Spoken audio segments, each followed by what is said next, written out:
Кривичниот суд го осуди на 12 години затворска казна 20-годишниот Васил Јованов за случајот со прегазувањето на Фросина Кулакова. На судењето, што почна на 9 овој месец, обвинетиот Васил Јованов претходно призна вина за делото тешки дела против безбедноста на луѓето и имотот во сообраќајот за сообраќајката што се случи во јануари годинава на булеварот Партизански одреди во Скопје. Судењето го следеше Михајло Видемлиски. Михајло, повели со информациите околу пресудата.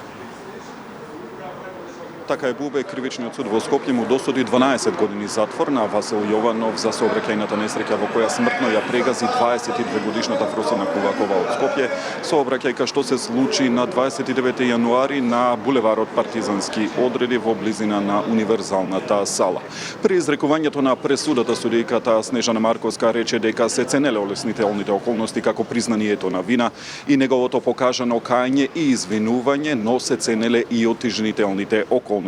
Во таа смисла кажа дека е отежната околност за губата на младиот човечки живот кој што ја чувствуваат не само семејството и не блиските на Фросина Кулакова, туку и граѓаните на Македонија. Голем број на кривични дела се направени во смисла на сообраќајот, рече судијката Снежана Марковска. Како отежнителни околности за носењето на оваа пресуда 12 годишна затворска казна за Васил Јованов беше и неговата претходна пресуда односно за поседување и продажба на дрога.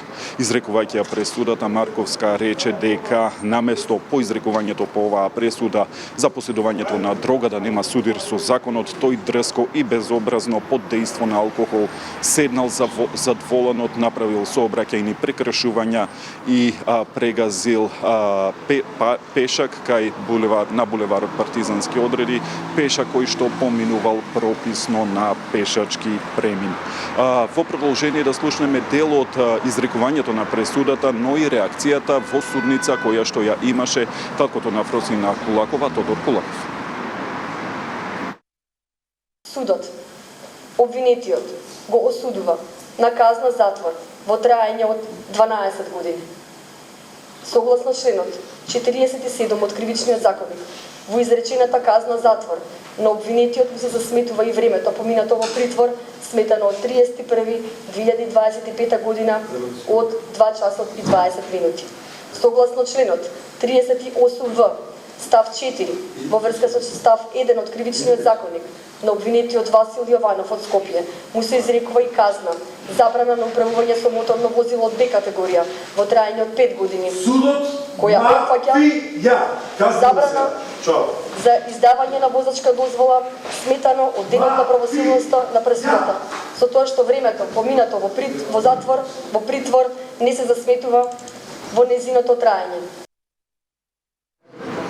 Така, Бубе, судејќи по реакцијата на семејството на Фросина Кулакова во судница, очигледно дека тие не се задоволни од изречената 12 годишна затворска казна за Васил Јованов, со оглед на тоа што законската рамка која што ја предвидува висината на казната се движи и до максимални 20 години за кривичното дело кое што му се ставаше на товар.